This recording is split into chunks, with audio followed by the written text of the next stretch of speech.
يومئذ بعضهم لبعض عدو إلا المتقين صدق الله العظيم. قال النبي صلى الله تعالى عليه وسلم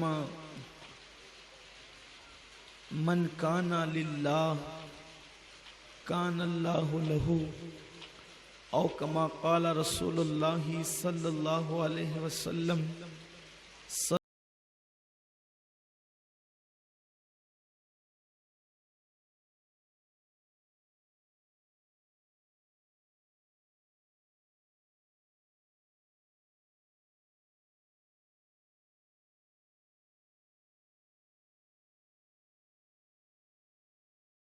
افتاد کشتی ضعیفانو شکستہ رات پشتی.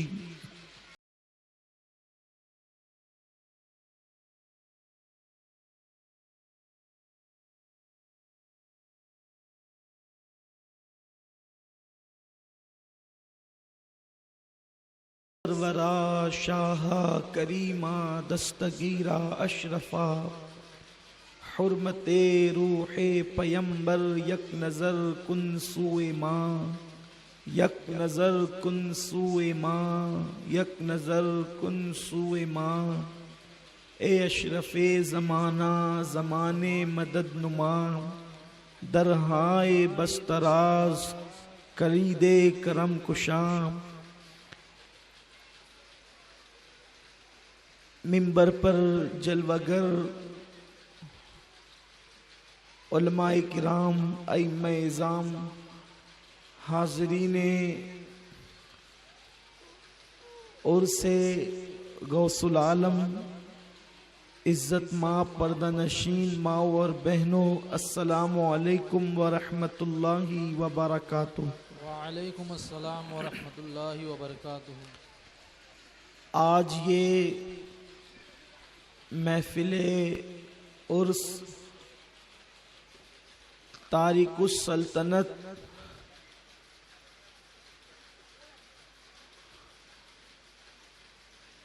تاجدار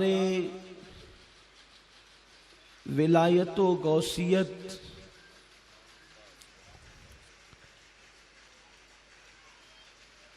مخدوم میر سید محمد اشرف جہانگیر نور بخشی رحمت اللہ تعالی علیہ نظامیہ اشرفیہ فاؤنڈیشن کی جانب سے منعقد کیا گیا ہے، اور اس میں ہم اور آپ فیضان اشرف لینے کے لیے جمع ہوئے ہیں. اسی مناسبت سے میں نے قرآن مقدس کی ایک آیہ کریمہ اور حدیث پاک کی تلاوت کا شرف حاصل کیا ہے. میرا اللہ اس کے متعلق مجھے حق کہنے اور آپ تمامی حضرات کو حق سن کر اس پر عمل کرنے اور اسے عام کرنے کی توفیق عطا فرمائے. آئیے اس سے پیشتر کہ ہم اور آپ گفتگو کا آغاز کریں. ہم سب کے آقا و مولا حضور رحمت عالم ختمی مرتبت شہر یار ارم تاجدار حرم نوبہار شفاعت شب اسرا کے دولہا نوشے بزم جنت دانائے سبل مولائے کل ختم الرسل خسرو خوباں سیاہ لامکا وجہ کن فکاں حضور رحمت عالم جان عالم جناب محمد الرسول اللہ روحی فدا و ارواحنا فدا صلی اللہ علیہ وآلہ وسلم کی بارگاہ بے کس پناہ میں جس طریقے سے میں پڑھاؤں آپ بھی میرے ساتھ مل کر بآواز بلند پڑھیں.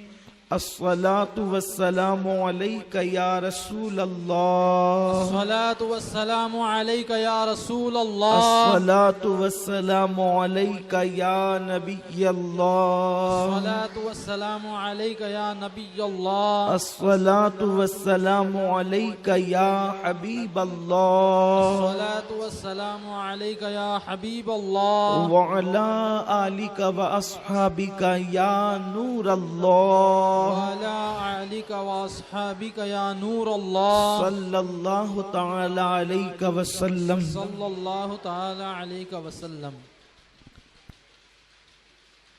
ان کی مہک نے دل کے غنچے کھلا دیے ہیں، جس راہ چل دیے ہیں کوچے بسا دیے ہیں.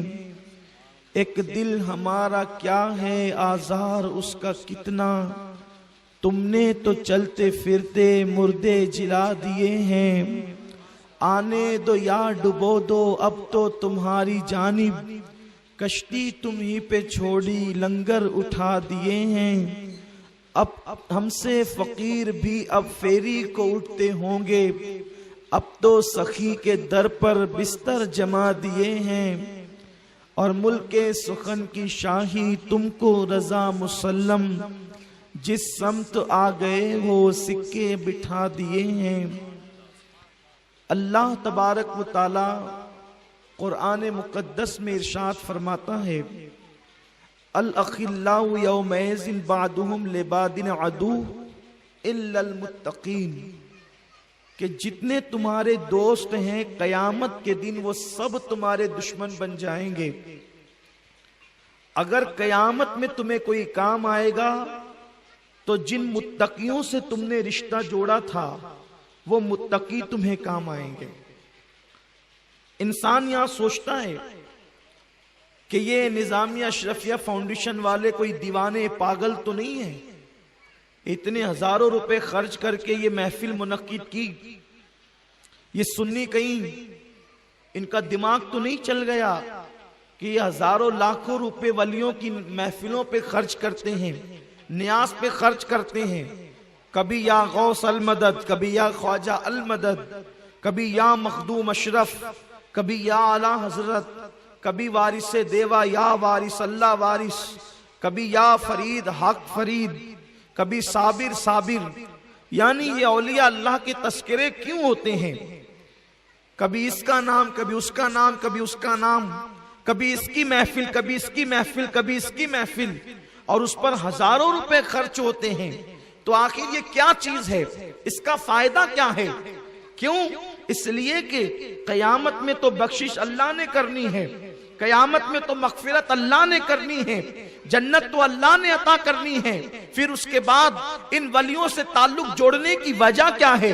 ان سے محبت کرنے کی وجہ کیا ہے؟